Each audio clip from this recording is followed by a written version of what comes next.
I'm gonna do a quick video talking about the topic right here, which is infidelity, which is the key word of the title.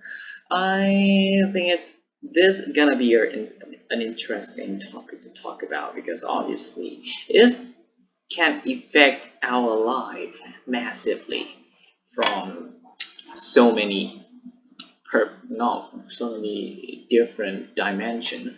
So let's get started. Uh, let's take a look at the way that we are defining infidelity. Infidelity is definitely a tricky concept to define because the way people perceive an action as infidelity or not varies between people and people.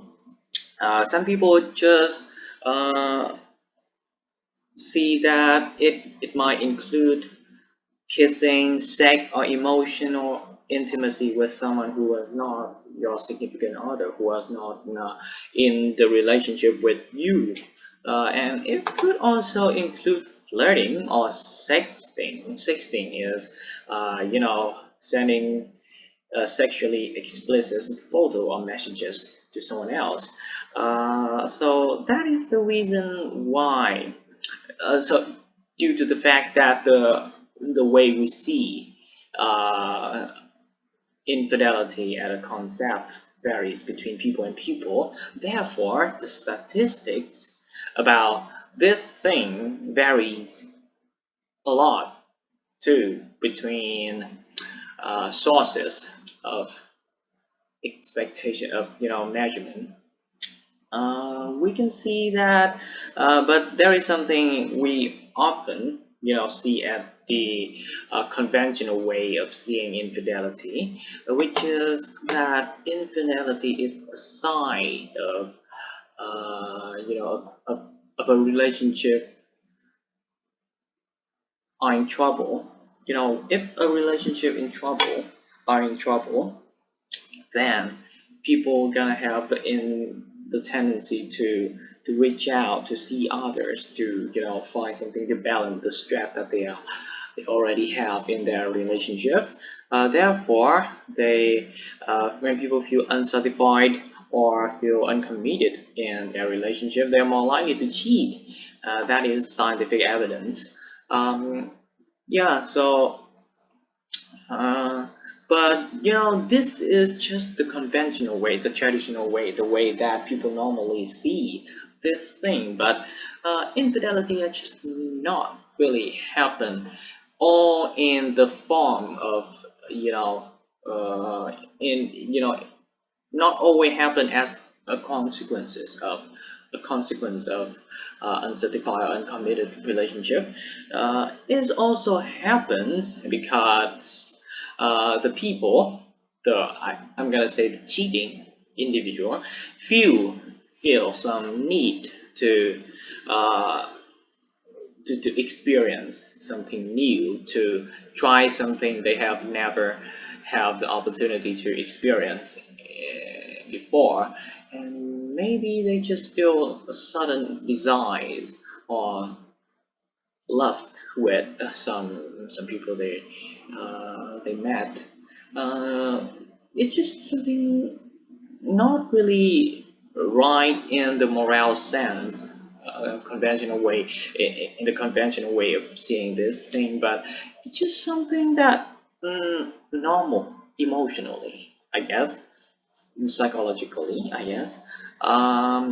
Here, there is some thesis, there is some statement of the article saying that when a person cheats, it can be as much about them as an individual as it is about their partner, possibly even more about the cheating individual. So basically, the statement here is saying that when people cheat, it is the sign of what happened inside the cheating individual's mind, not a sign of a relationship gone badly.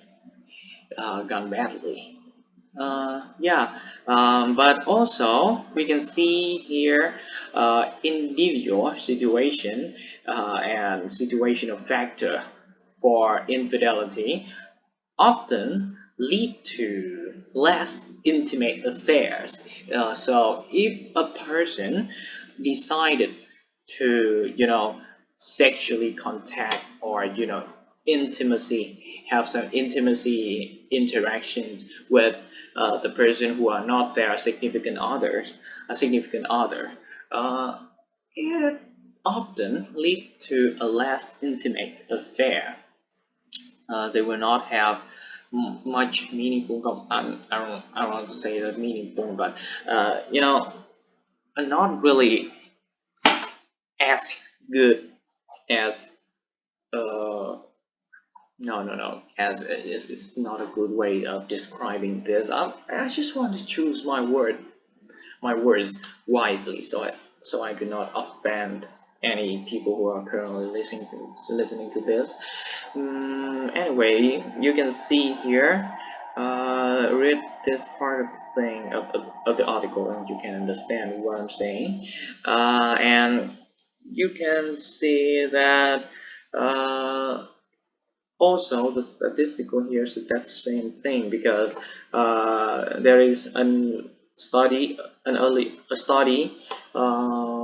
found that 56% of men and 34% of women who had an extramarital sex rated, who had extramarital sex, which is they have sexually contact with other people outside their marriage, rated their marriage as either happy or very happy. So these people consider their marriage as a success.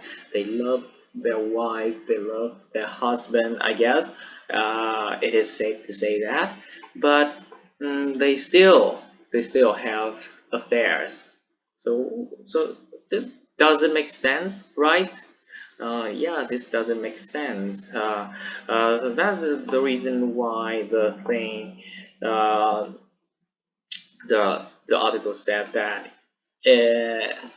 these studies is just these study findings are wrenching wrenching the fox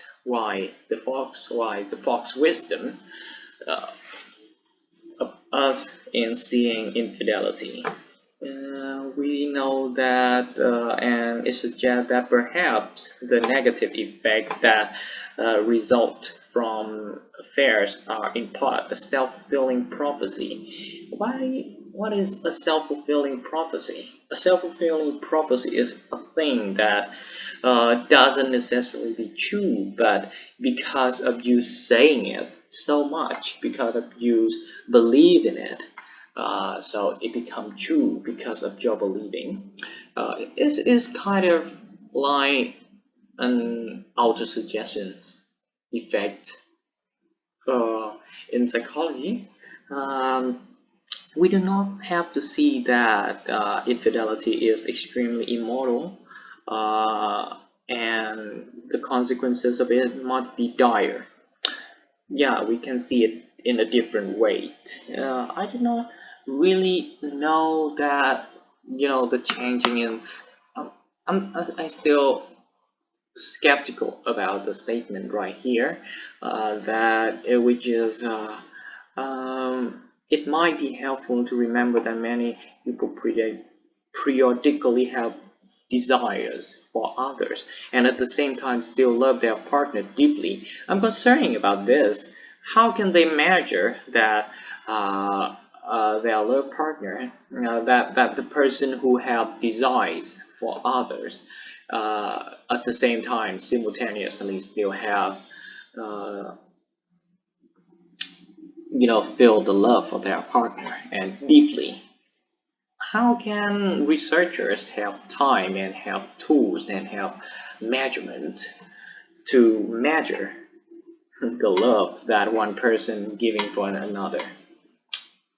I'm just concerning about this, and I do not know that this way of viewing thing gonna help us, yeah, because it seems like still conflicting. It seems like still conflicting in my head, and I did not, you know, get along well with the idea that people can still have desires for many other at the same time. But anyway, there is one thing that I always believe will help in the situation like this. That is honest conversation, frankly, talking about boundaries, talking about your, internal desires and your, the thing that you want, the thing that you want your partner to become, the thing that you want your partner to behave in, the ways that you want, not really in the way that you are controlling your significant other, but you just let them know what you want, you just let them know what you are concerning about. It gonna help, I promise. I'm sure about that, if you know how to, you know, communicate properly. I guess that is the end of the talking here. I hope you guys found it helpful. I guess I'm gonna say bye bye and see you in the next video.